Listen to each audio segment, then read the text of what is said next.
দীর্ঘদিন আমাদের রাজনীতি পরিচালনা করতে হবে। কারণ নির্বাচন আসতে সংস্কারের প্রয়োজন আছে। তারেক রহমানের যদি কেউ ভাষ্য শুনে থাকেন, মহাসচিবের কেউ যদি ভাষ্য শুনে থাকেন, ডাক্তার ইউনূসের সাথে দফায় দফায় বসতেছে। প্রতিটি সেক্টরে আওয়ামী লীগের নেতা কর্মী বসে গেছে। এগুলাকে বিতাড়িত করে নিয়ে আসতে গেলে অনেক সময়ের প্রয়োজন আছে। আমাদের আরো পরীক্ষা দিতে হবে। আমাদের তারেক রহমান কালকেও জয়পুরহাটে উনি বক্তব্য রাখছেন, বলছেন আমাদের সামনে ফুলছেরা। এই ফুলছেরা পার হতে গেলে কি কি দোয়া কালাম পাঠ করতে হবে সেটা সকলকে জানিয়ে নিতে হবে। তার প্রথমে আমি বলবো বিএনপির ভাইদের, ওয়ার্ডের নেতৃবৃন্দ যারা রয়েছেন, আমরা 17 বছর তালা সহ্য করছি, মশার কামড় খাইছি, আরো 2 বছর খাই। আমাদের কতই কামড়ায় কামড়া, কত উস্কানি দেয়, দেখ কষ্ট করে সহ্য করে দেয়। ওরা কুকুর, আমরাও কুকুর হব? তাহলে আমাদের ধৈর্য নিতে হবে। তাই আমি অনুরোধ করবো ওয়ার্ডের নেতৃবৃন্দর কাছে যে আমরা কোনো প্রকার কোনো দুর্ঘটনা করবো না, মানুষের মাঝে যাব, মানুষের মাঝে ঘুরবো, মানুষের আশ্বাস পূরণ করব, এই অঙ্গীকার নিয়ে চলবো। আজকে প্রশাসন যেভাবে চলতেছিল দেখবেন আপনারা, প্রতি ঘন্টায় ঘন্টায় প্রতিটি মুড়ে মুড়ে থাকতেছিল, চাঁদাই আদায় করতেছিল। এখন চাঁদা নাই, তাদের আর বেরাও নেই।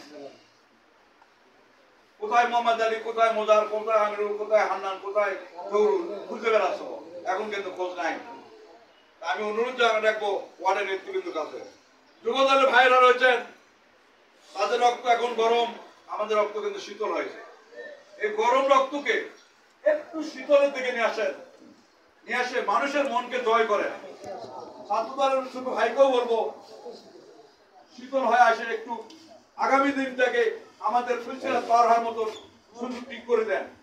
আমরা কষ্টের মধ্যে আছি, মনে করেন না নির্বাচন সোজা হবে। নির্বাচন হবে কঠিন, আওয়ামী লীগের থেকে কঠিন হবে। কি কারণে? আমাদের অপোজিট পার্টি যারা আছে খুব শক্তিশালী পার্টি। বাংলাদেশ জামাতে ইসলাম হবে আমাদের বিরোধী দল, বিপক্ষ পার্টি। আর এনারা কি করবে জানেন? এরা কাকেও বাদ দিবে না। আপনি জরুর ভাই যাবেন, ফর্ম পূরণ করে নেবে, আনন্দ ভাই যাবেন, ফর্ম পূরণ করে নেবে। যদি প্রমাণ করতে চান, কিছুদিন আগে, আজ থেকে 6-5-7 দিন আগে একজন আওয়ামী লীগের, পুরাতন আওয়ামী লীগের নেতা হাজি মানুষ রেজওয়ান চাচাকে বলেছেন আমাদের নেত্রী পালা যায়নি, আমাদের নেত্রী হিজরতে গেছে। আর সেই নেতার বাড়িতে জামাত ইসলাম অফিস করে তাকে পূরণ করে নিছেন। আওয়ামী লীগ জামাতকে নিয়ে এখন নির্বাচন করবে, এটা মনে রাখতে হবে মাথায়। বিদায় আমাদের পরিষ্কার থাকতে হবে। আমাদের সংগঠনের পিছনে কিছু চেলা চামুন্ডা ঢুকেছে, যুবলীগ ঢুকেছে, ছাত্রলীগ ঢুকেছে, আওয়ামী লীগের ঢুকেছে, এদেরকে বহিষ্কার করতে হবে। বারবার তারেক রহমান বলতেছে সূক্ষ্ম বিএনপি পরিচালনা হবে, কোনো ভেজাল চলবে না। আমি আরেকটি কথা বলবো, সভাপতি সেক্রেটারিকে, আমিও সিনিয়র সহসভাপতির দায়িত্ব আছি। আনন্দ ভাই যেটা বলে গেলেন, আজকে মোহাম্মদ ভাই ওয়ার্ডের দায়িত্ব আছেন, আপনি ইউনিয়নের মাথা, দ্বিতীয় বস।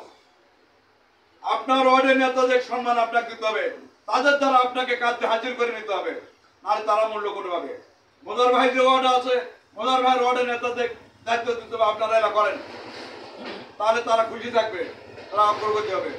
আমি যে ওয়ার্ডে আছি, আমার ওয়ার্ডের নেতাকে আমাকে মূল্যায়ন করতে হবে, তাহলে ওয়ার্ডের নেতারা আমাদের বিরুদ্ধে কমপ্লেন দিতে পারবে না।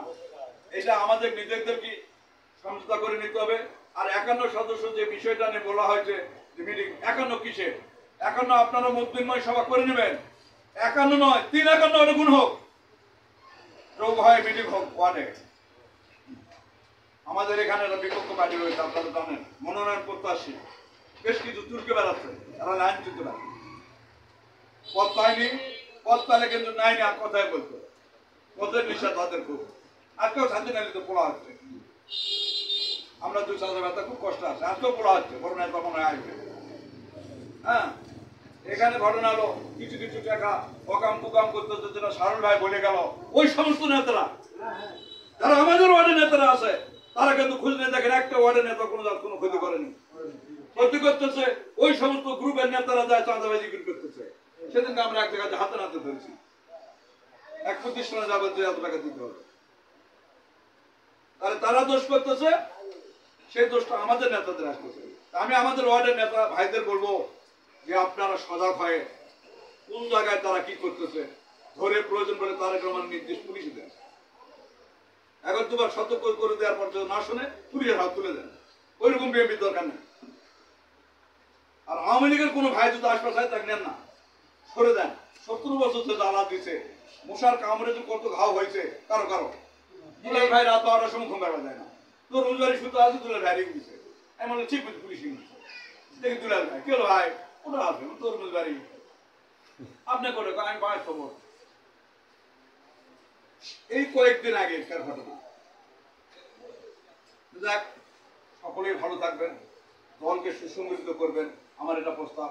1 নম্বর ওয়ার্ডের আমি নাজরুল ভাইকে বলবো, আপনার ওয়ার্ডেও কিছু এরকম লাইনচ্যুত লোকজন আছে, এরা আবার আমাদের মধ্যেও ঢুকিছে। আমরা সেদিন দেখেছি প্রোগ্রামে, আমাদের মাঝেও আইছে, বক্তব্য দিবস যাচ্ছে। হ্যাঁ, আমার ইলিয়াস ভাইয়ের ওটাও আছে, ওটা আরো বেশি শয়তান আছে। হ্যাঁ, ওটা আরো বেশি শয়তান আছে ওই গ্রুপে। তো যাক, এগুলো আমরা মানে মনে নিয়ে চলবো। ওরাও আমাদের ভাই, তাদেরকে শুধরাবো, বুঝাবো, লাইনে নেশার জন্য চেষ্টা করবো। হ্যাঁ, এই বলে আগামী দিনে 9টি ওয়ার্ডে ডেট দেবেন। আমি সভাপতি ও সেক্রেটারি সাহেবকে বলবো, সেদিনকে আমাদের 5 জনাকেই জেলাতে ডাকছিলেন, তারা ডাইরেক্ট আমাদের দিক নির্দেশনা দিচ্ছে জনসভা করার।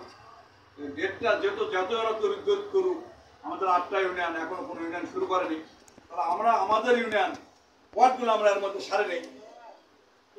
আমার প্রস্তাব এটা, ওয়ার্ডগুলো আমরা সারে নেই, তাহলে ওয়ার্ডের নেতারা চাঙ্গা হয়ে যাবে, জনসংখ্যক আসতে আরো সুবিধা পাবে।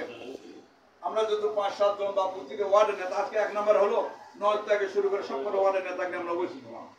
2 হলো ওই 1 থেকে শুরু করে ব্যাকলে এরকম গেলাম। যেহেতু এরকম করে বহুত জায়গা করে মিটিং করি, তাহলে মনে হয় আমাদের মিটিংটা সবচেয়ে ভালো হবে। আর আমার ছোট্ট বন্ধুবর্গ যেটা বললো, ওই চোরের মতন মিটিং করে 5-7 জন নিয়ে রাজি নয়। মসজিদে বসে, কোনায় বসে প্রতিজ্ঞাবর্গ ওই রাজনীতি করতে রাজি নয়। ওরা করুন, ধর্মের নামে ব্যবসা করুন, আমরা করবো না। আমরা জনসম্মুখ নিয়ে রাজনীতি করব। তারেক রহমান যেভাবে করতে যাচ্ছে আমরা সেইভাবে করব। এই বলে আগামী দিনে ইউনিয়নদের সমাবেশ সার্থক করার আহ্বান রাখবো। সভাপতি সেক্রেটারি মিলে পরামর্শ করবে কোন জায়গাতে করলে ভালো হবে, দিক নির্দেশনা করলে ভালো হবে, সেই জায়গাটাতে আমরা অনুষ্ঠানটা করব, যেন আমরা সাজাতে পারি। আপনাদের শুধু লোকবন দিয়ে সহায়তা করবে। তো আপনাদের আমি হান্নান ভাই ও মান্নান ভাই, মোহাম্মদ ভাই অনুমতি ছাড়াই বলতে চাচ্ছি, যেহেতু অনুমতি নেইনি, 600 ওয়ার্ডের দায়িত্ব 600 ওয়ার্ডকেই নিতে হবে। লোকজন নিয়ে আসা, লোকজন নিয়ে যাওয়া, এটা আমার প্রস্তাব ওয়ার্ড নেতৃবৃন্দের কাছে। আর ইউনিয়নের যেটা সমাবেশ হবে, এই সমাবেশ আমরা ইউনিয়ন লিডার যারা আছে তারাই বসে সমাধান করবে। ইউনিয়নে যেটা আপনাদের কাছ থেকে ইউনিয়ন বিষয়ে আমরা কোনো কিছু হাত পাতবো না, আপনারা নিজ নিজ ওয়ার্ড সামাল দেবেন। এই বলে সকলের সুস্বাস্থ্য দীর্ঘায়ু কামনা করে আমি আমার কথা সমাপ্ত করছি। আসসালামু আলাইকুম।